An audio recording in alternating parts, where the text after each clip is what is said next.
Got a haircut today, feeling spiffy, feeling sleek. Got another recipe coming at you. These just came out of the freezer a day or two ago. I've been letting them thaw in the fridge. Get some light on them real quick. Got some venison tenderloins that I seasoned up around lunchtime. I got them seasoned up with this Cabela's Open Season. Let's get a little more light on that. Seasoned up with this Cabela's Open Season. It's the Mountain Man Bourbon Rub. Anyway, I use this for a ton of venison recipes. Super, super tasty. All I'm gonna do is I'm gonna kinda just shallow pan fry them. But the venison, it's got like no fat in it. So it kind of absorbs a lot of that oil and moisture. So if things start getting a little dry, you can just start adding a little bit of water to that pan. That venison will just soak that right up and we'll get to cooking. Oh, and on the side here, I also have some Brussels sprouts that I went and seasoned with a little bit of olive oil, salt and pepper, and actually fun little secret ingredient that puts some nice aroma in the air after you pull it out of the oven. So use some of this pure sesame oil and it will taste and smell delicious when it comes out. So what I did around lunchtime is I took these bad boys and I unwrapped them from the freezer paper. I put them on a cutting board and I just trimmed up some of that silver skin that's on there. There wasn't much because I took care of a lot of it in processing. But this is the first slices from the doe that I shot this season. We've been eating buck for the past couple weeks, but the CWD report finally came back. It is totally clear, which is what we anticipated, but it's good to just go ahead and get your meat checked. So first thing we thought out was the tenderloins. Enjoy. Using peanut oil. I'm just gonna go ahead and do like that much. It's probably like the equivalent of, not quite a quarter cup. Maybe like just enough so that once it heats up, it can kind of coat the whole pan. Get it in the light so you can kind of see it better. And you don't need to go crazy hot. I'd say like medium to medium high. Go ahead and get our oven going for the Brussels sprouts.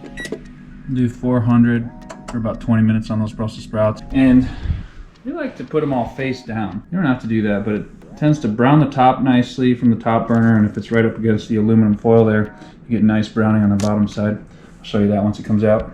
Some handy things you can have on hand is some tongs. These are rubber tipped for some of our other pans, but for cast iron, you don't have to be all frou-frou with them. You can use steel or, grab those tongs from your forge. Anything will work. And I don't go off this for everything, but I like to get an idea of where the internal temperature at the thickest parts of the meat is at. However, I like to take it off and cut it open just a little bit. Now, this meat is going to shrink quite a bit. You could honestly probably eat both of these tenderloins by yourself in one sitting. But what I'm going to do is do one for me, one for my wife. They've been marinating since about lunch. And I don't know, I put enough seasoning on both sides to coat it completely. It's a really tasty seasoning. It's got a little bit of sugar in it. Check out these ingredients here. Salt, spices, including chili pepper, sugar, garlic, onion, brown sugar, sea salt, natural bourbon whiskey flavor. I don't know what that is. Maltodextrin, natural hickory smoke flavor, less than 2% silicone dioxide, prevents caking, and it's dried. So, I don't know, that doesn't sound good. I don't know if I want to be saying that on film. Silicone dioxide. But the first couple things sound good. Salt, spices. So it's kind of like a smoked bourbon whiskey flavor. So good on any red meat. Really, really good. You can just put it in your ground meat too if you're doing like a taco style dinner or something like that. Still really good in that. So yeah, the meat will shrink quite a bit on there. But what I like to do is get it like medium to medium rare.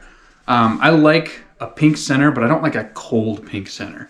I enjoy it more when it's warm. That being said, I'm not picky as long as the outside's cooked. And I like a little bit of charring on the outside, but I will not risk cooking it all the way through. Venison is way too lean for that. You gotta leave it red. My mom would disagree. She'd probably eat it well done, but it's not gonna taste like beef. There's not enough fat in it. Anyway, I think it's about time we get these going. I just grabbed a little pinch of seasoning to kind of see where the oil's at. I've only got it at 5 out of 11. It goes to 11. Yeah, it's not ready yet. Let's crank it up a bit more. I'm using peanut oil because I know it doesn't smoke a whole lot. If you ever tried to fry something or pan fry something with olive oil, and your smoke alarms start going off, you know what I'm talking about. So peanut oil is really forgiving. You can get it to really high heats and it doesn't smoke a whole lot. Not to mention, it just tastes good. It's a great all-around frying oil. All right, let's go ahead and put these on.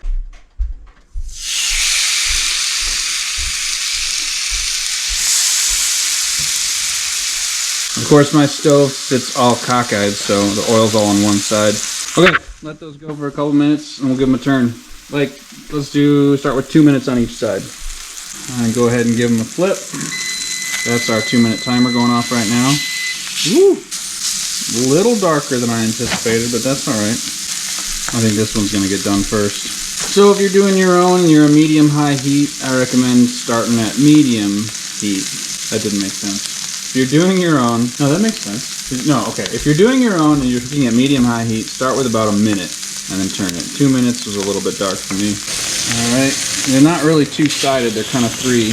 Yeah, goodness. Cooking a little bit higher heat than I wanted. Let's take a peek here though. Yeah, I think we've got to bring our heat down a little bit because that's going to be rare. I want to go a little longer, but I've got plenty of char, so I want to let the pan cool down a little bit and put it back on. And the cast iron holds heat like crazy, so if it gets too hot, take it off the heat for a while. And you can put your meat back down after letting it cool down for about 5 minutes, and it'll still sizzle. That cast iron holds heat like crazy. So we're just going to continue to kind of heat these gently on a much lower setting.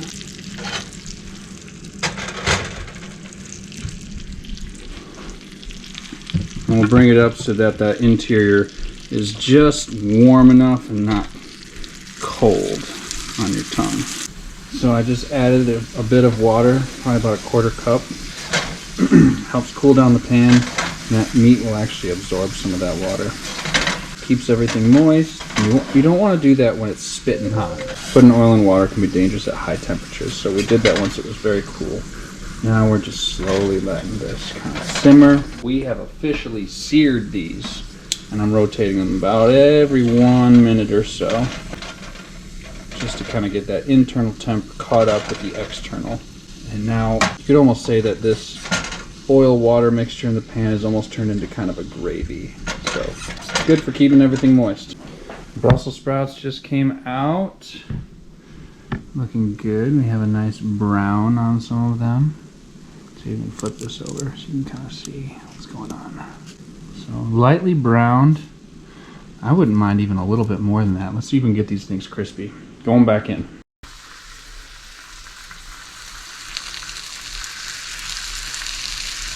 That's looking good.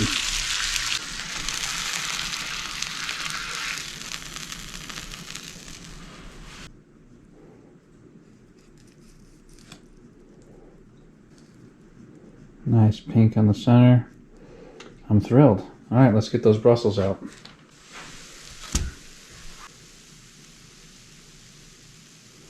All right, it's dinner time. And here's how I'm going to plate these. Take our seared tenderloins and just cut them into thin slices like that.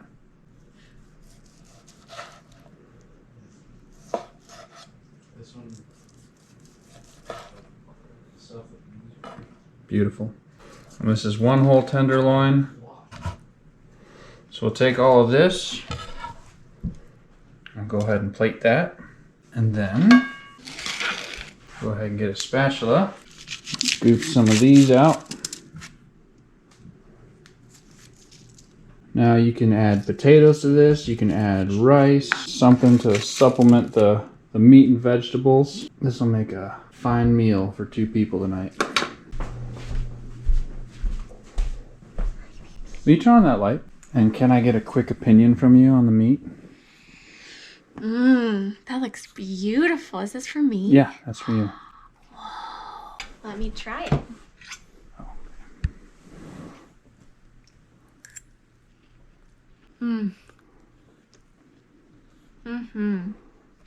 Oh, good. Yeah? Is it overdone? No, it's so tender. How's the outside? The flavoring is really good, and it's got like a little bit of charring on it, which, you know, adds to it. It kind of tastes grilled. Good. I'm glad you said it, because I actually said that before I started cooking. I said I like a little bit of a char on it, but then the burner went rogue. You know, that front left burner? Yes. One of our burners, it's kind of like all or nothing, go big or go home. You can set it on 3 and it may not heat anything, or you can set it on 5 and it might be like 11. So we kind of had an 11 scenario, and it charred really, really quick, and I had to take it off the heat. Anyway, if you're like me, you may need potatoes or a starch or something else in your diet so you're not hungry later on before bed. Prevents you from snacking late. But anyway, just a nice meat and vegetable meal. Simple seasoning. Can't wait to try it. I know it's going to be good because it's tenderloins.